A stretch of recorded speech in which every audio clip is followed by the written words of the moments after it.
Because of its nature, the kind of leadership needed for systems change is quite different from our traditional conception. We tend to think of leadership as a position at the top of an organization that comes with the authority to make decisions and have those executed upon by others. However, systems change is about leading across boundaries, meaning you will be leading with very little authority. As Bani Banerjee of Stanford Change Labs puts it, when you are addressing really large-scale challenges, and you really are motivated by the big scale, and you want to make a big difference, then what you need are methodologies that are significantly different from current ones and even innovation methodologies that outperform the current innovation methodologies. But also different mindsets. You need different organizational behavior, and above all, you need a new kind of leadership. And that type of leadership we are calling systems leadership, and it is significantly different from business as usual. Leadership is not a position. It is a modality. Anyone can be a leader by showing leadership qualities.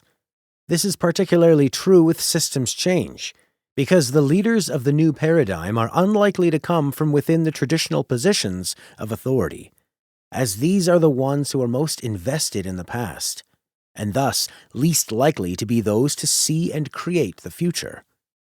In general, leaders are people who see the whole, the changes taking place within that environment, and have a sense that they can shape their future and that others can also. They work to enable groups of people to shape their future. Professor Banerjee goes on to outline the nature of leadership in a system change context by putting it in a chronological contrast to past forms. He posits that the first paradigm of leadership, Leadership 1.0, is marked by the ability to execute, as exemplified by the military leader or the role of the chief executive officer. Leadership 2.0 requires understanding humans and experiences to create pull rather than push, to imagine new experiences. Leadership 3.0 is a different game that asks the question, can you change the system itself? Can you create a next-generation system? The quest for us as systems leaders is simplicity, not on this side of complexity, but on the other side. He describes a key capacity of this leader as the ability to create a certain kind of innovation capacity in the system that is currently lacking. It is about enabling others to deal with the scale and complexity of challenges. In this context, the systems leader's job is to make sure that people are climbing up the ladder when it comes to accepting and dealing with complexity, learning how to be non-systems blind. Otto Scharmer sees leadership as being about being better able to listen to the whole than anyone else can. This is a primary ability of a systems leader, the capacity to see the larger system. In any complex setting, people typically focus their attention on the parts of the system most visible from their vantage point. This usually results in arguments about who has the right perspective on the problem. Helping people see the larger system is essential to building a shared understanding of complex problems and the job of the systems leader. They have to not just see the whole, but create a space, hold a space. The primary attribute of a true leader is emptiness, which is the condition or space for the creation of something new. Being like an empty container, its primary attribute is that it contains whatever is put inside it. This is why retreats can be of value as a way to detach oneself and create a space of nothingness. At the end of the day, our capacity to achieve emptiness or nothingness will define the scope of our capacity to create systems change. As Otto Scharmer states, what happens at the beginning of any creative process? Nothing. Creativity requires that we create space and wait for something to emerge.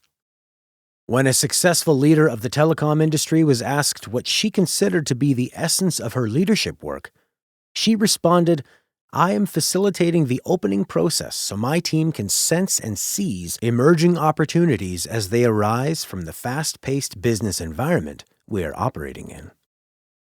Creating space is about living with creative tension. Leaders resolve the contradictions and conflicts that others shy away from, and in so doing, unblock pathways forward. As Francis Westley notes, There is a long history in the anthropological literature that suggests when you have these kinds of paradoxes and you're able to reconcile them, it actually motivates people to move forward. There's some release of energy. One example of this would be the person who sees the need to create a new space between different communities. They have to then live with the tension of bridging different communities that may have strongly contradictory views and opinions. Systems leaders need the capacity to not only bridge disconnected groups, but to hold the shared vision that gathers disparate partners together and fosters community. An extension of this is the idea that systems change involves liminal spaces. In general, liminal spaces are spaces lived in for a certain amount of time, as one transitions from a previous state to the next stage. A liminal space is a time between the what was and the next. It is a place of transition, waiting, and not knowing. Liminal space is where transformation happens when we pause and let it shape us into a new form. In SystemsChangers.com's set of interviews with systems changers, they note our interviewees describe a split-screen perspective, moving in and out of the current system at the same time as creating the conditions for a new system to emerge. Liminal spaces need to be carefully designed to hold unstable groups of people together in the collective pursuit of change. Innovators need to be able to move in and out of the systems they are trying to transform. Even when they are outside of the status quo, they can maintain a dialogue with it.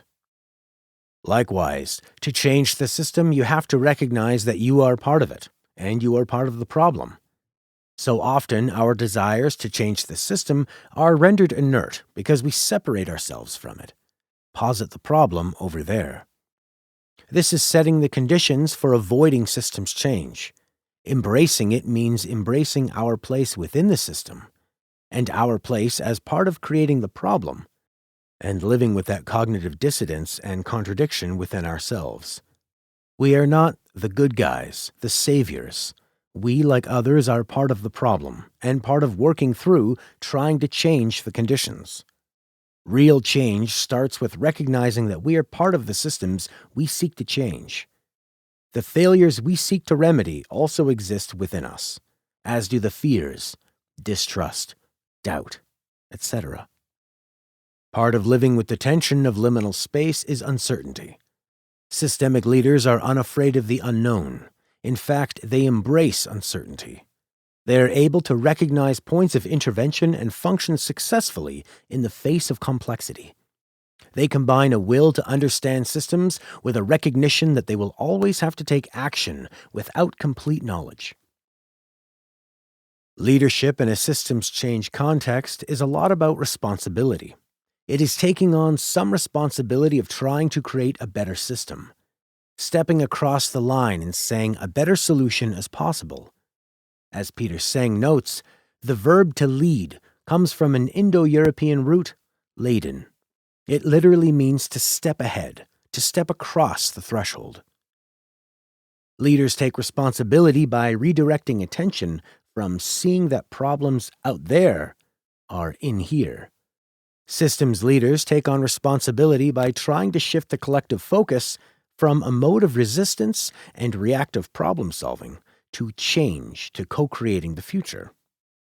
Change often starts with undesirable conditions, but creative system leaders help people move beyond just reacting to these problems to building positive visions for the future. This typically happens gradually as leaders help people express their deeper aspirations and build trust based on tangible accomplishments realized together. Systems change is about changing the structure of a complex organization. This is difficult for a number of reasons. Firstly, because they are multidimensional, but also because they have a deep technical structure that is required for their operations. Likewise, complex adaptive systems will inherently resist large-scale change processes. This is for good reason.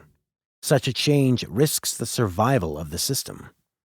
To be a system changer is to say a better system can be created, and you are going to take on some of the responsibility for doing that. It requires an appreciation for the multiple dimensions of the system, an appreciation for the technical complexity that is required to make the system operate on its different levels. As always, it is better to not change a system if you don't understand it or have some appreciation for its technical operations.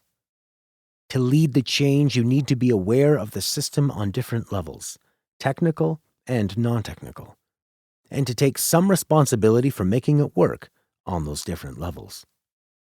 We should only be changing a system if it is systemically dysfunctional and the system itself is not dealing with that core contradiction. There is nothing wrong with a dysfunctional system or one that has contradictions. Our world is not perfect. All systems have failures and contradictions. The question is whether they are working to resolve those issues and the system's level of engagement with that. Part of being responsible in our endeavors to change systems is to accept that the world is not perfect. All systems have failings, and those failings will result in inconvenience and suffering for us or others.